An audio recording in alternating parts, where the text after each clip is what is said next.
I think it matters for a lot of different reasons. So we're going to play a game of Take Your Pick. 3 days away from Super Bowl 60. Let's do Take Your Pick. All right, Colin, which team has the better head coach? The NFL wasn't ready for the chaos Drake Maye unleashed this season, and the league is still scrambling to process what just happened.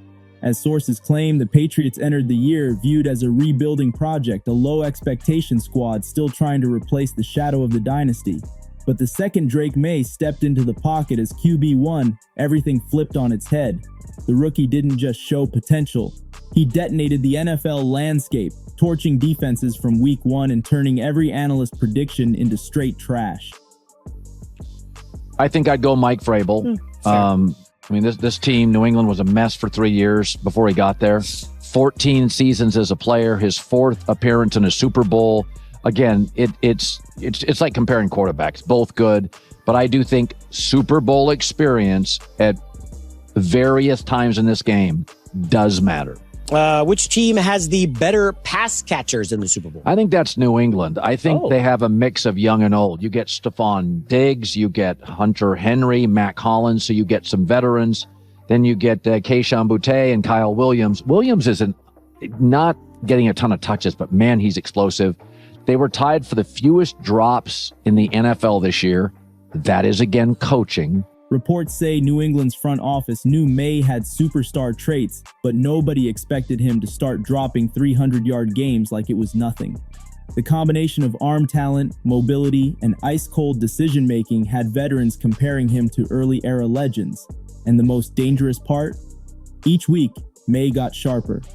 As sources claim, Patriots coaches redesigned the playbook to let him run more RPOs, deeper route concepts, and off-script patterns, turning New England into one of the most unpredictable offenses in the league. Defensive coordinators were losing sleep trying to contain him. Teams blitzed him heavy early, thinking he'd fold like most rookies, but Maye cooked pressure like a seasoned vet.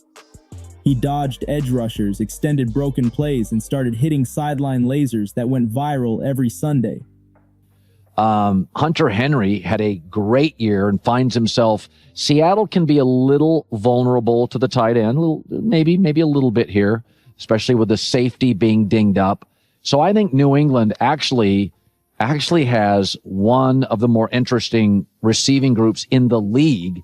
And I think Seattle can be very reliant on JSN. Okay. But I think special teams, I'd give the edge. Finally, which team has the better play calling in the Super Bowl? New England. I think Josh McDaniels is the best play caller in the league. Whoa. I mean, his history is he tried as a head coach and it didn't work. But I think this is his third run with New England. So they keep bringing him back for a reason. I don't think he ever leaves. I think he'll stay. His family loves it. I also think if you looked at the play calling in a blizzard, I think he faced really good defenses. The O-line's not great. They played in inclement weather. And if you go back to key third downs for New England in this playoff run. By mid-season, dudes were calling him a monster in real time. And whispers around the league said New England had quietly drafted the most dangerous young quarterback since the early 2000s. When the Patriots clinched the AFC East for the first time since the dynasty era, it sent fear into every playoff contender. And by the time the postseason rolled around, Drake Maye wasn't just a great rookie, he was a full-blown nightmare nobody wanted to see on the schedule. While Drake Maye was dismantling defenses on offense, New England's defense became a straight chokehold on the entire AFC. As sources claim, Mike Vrabel rebuilt this unit from the ground up, turning them into one of the most disciplined and violent defenses in football. Teams couldn't run, teams couldn't pass, and teams couldn't breathe when they stepped into Gillette Stadium. The Patriots' D-line turned into a demolition crew, shutting down run games that had been bullying the league all season. Analysts pointed out the surge in TFLs and pressure rate, with interior linemen collapsing pockets before plays even developed. Opposing quarterbacks were getting folded up, frustrated, and rattled after every drive. Sources said this was the toughest New England defense since the early dynasty years, and the numbers backed it up. The real chaos came from the secondary. New England's cornerbacks went nuclear all season, erasing top receivers like they were practice squad rookies. Drake Maye was getting headlines, but the corners were quietly building one of the most lockdown units in football. Pretty impressive. If you told me it was 24-7 at half, I would bet my 401k that would be Seattle. But if you told me the final score is 24-23, I'm probably 60-40 New England, because that tells me New England wasn't overwhelmed on the offensive line. That's my concern, is that New England can't consistently block them. That's my concern. If you tell me it's 24-20 or 24-23, that tells me New England's offensive line is just fine. Yeah. Now it's coming down to situational football and coaching. Well, Seattle gives the ball away. Seattle's very average in the red zone, and Seattle has a coaching disadvantage in terms of play calling. So if you tell me it's close, and I think it will be, that's why I give the edge to New England. He's just seen differently from one group to the next. Super Bowl betting report. Okay, well, I'm going to play a little psychologist here.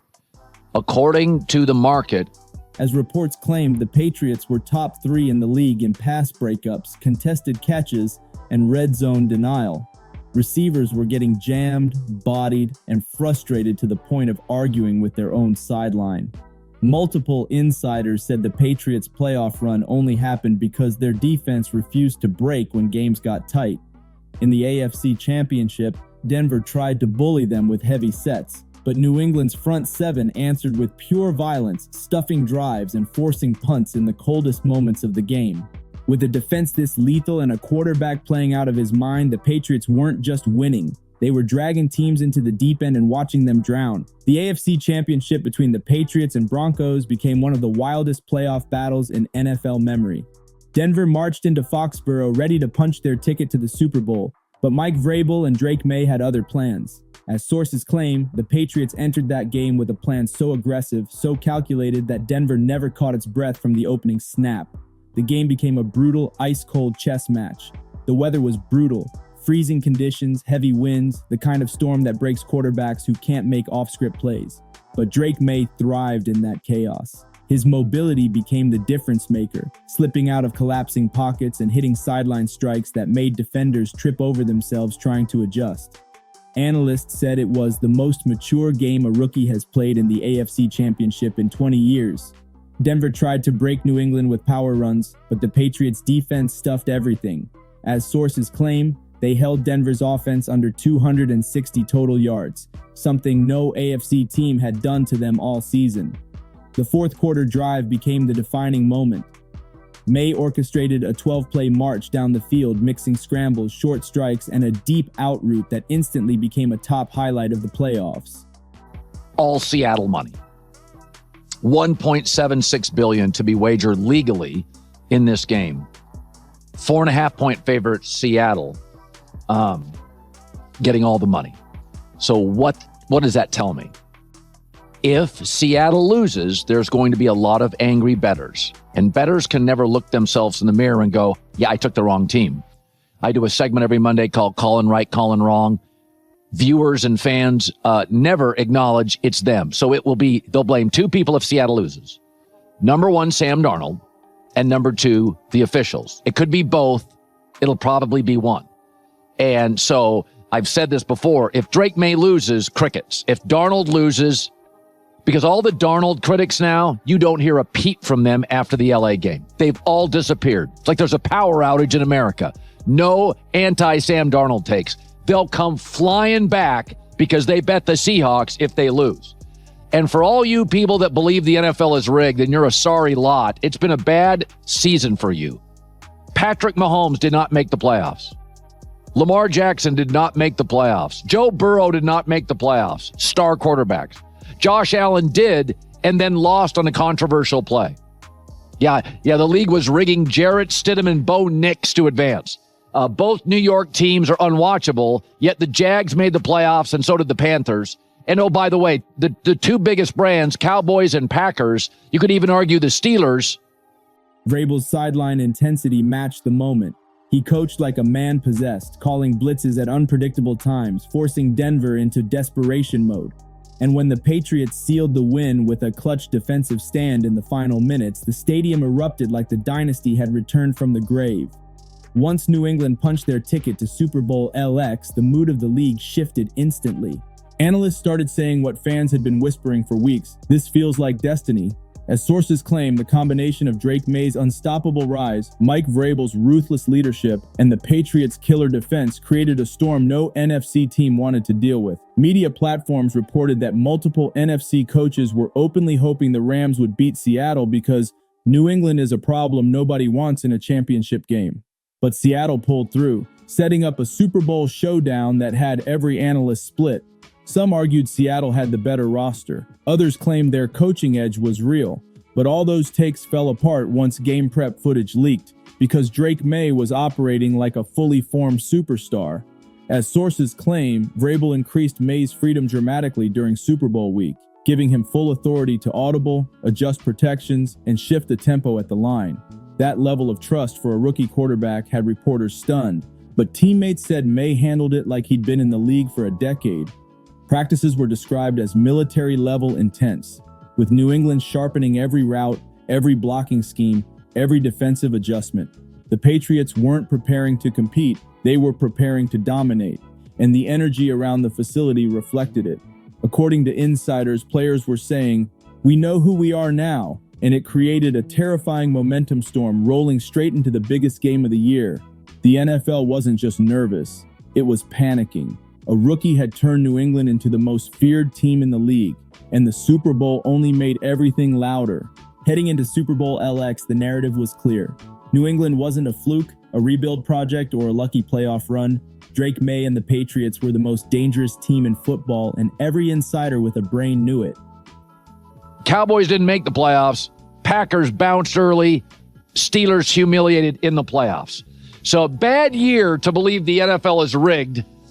Let's put that kind of nameless, faceless Patriot team where the coach is the biggest star, and Sam Darnold, who largely viewed by the fans an hour ago as a bust. All right, Greg Cosell's around the corner. Nobody breaks down the tape, the film like Greg Cosell. We'll get to him in a couple of minutes. I thought this was interesting. Mike Vrabel told pool reporter Lindsey Jones that his staff in New England had saved elements of the game plan for this week to keep players engaged. And I've said the big advantage in this game is Vrabel's been in, what is this, the 4th Super Bowl? This is the 10th for Josh McDaniels. And having a coaching staff with lots of Super Bowl experience is like having a great wedding planner. You're freaking out. It's the first wedding. Emotions are high. And the wedding planner is like, I've got this. I've got this. There's a lot of I got this with Vrabel and Josh McDaniels. The other thing is Fred Warner, the great 49er, talked about just as a player, what's it like from first Super Bowl to second, the things you learn. The thing you don't realize the first time around is how draining the entire game is. Everything is longer. It's not just a regular season game where the timeouts are longer, the halftime is longer. There's just so many breaks. The national anthem before the game feels like it takes an hour. So the second time around, I made a conscious effort, pre-game, post-game, the weeks leading up. I said, hey, we have to make sure we can serve our energy when we get to the sidelines because it's going to be a 4-quarter ball game. And that's what Vrabel and Josh McDaniel, that they're preaching that to the players. As sources claim, Vegas odds makers started shifting lines dramatically once practice reports leaked that Maye was carving up simulated defensive schemes like warm-up drills. Analysts who doubted him all season were suddenly calling him the most complete young quarterback in the league. The Patriots' offense had unlocked timing, rhythm, and swagger that looked unstoppable during Super Bowl prep. New England's O-line tightened up protections. The run game exploded with 2-back looks, and receivers started cooking DBs in one-on-one drills. Reports say the Patriots added new motion packages specifically designed to break Seattle's zone coverage, a chess-level move that had film analysts applauding how advanced the system had become. On defense, New England was even scarier. The cornerbacks were erasing route concepts before they even developed. The front seven was playing with violent leverage, and Vrabel was installing pressure packages that Seattle hadn't seen on tape all season. As one insider put it, the Patriots are walking into this game like they already know the ending, and the league felt that energy hard. Commentators said the Patriots' combination of a breakout superstar quarterback, a crushing defense, and a fearless head coach made them the most complete team in the postseason. Seattle had talent, no question, but New England had momentum, belief, and a quarterback playing out of his mind with nothing to lose. That's why every insider said the same thing. New England should win Super Bowl LX and win it loud. If you enjoyed this breakdown, make sure to like and subscribe.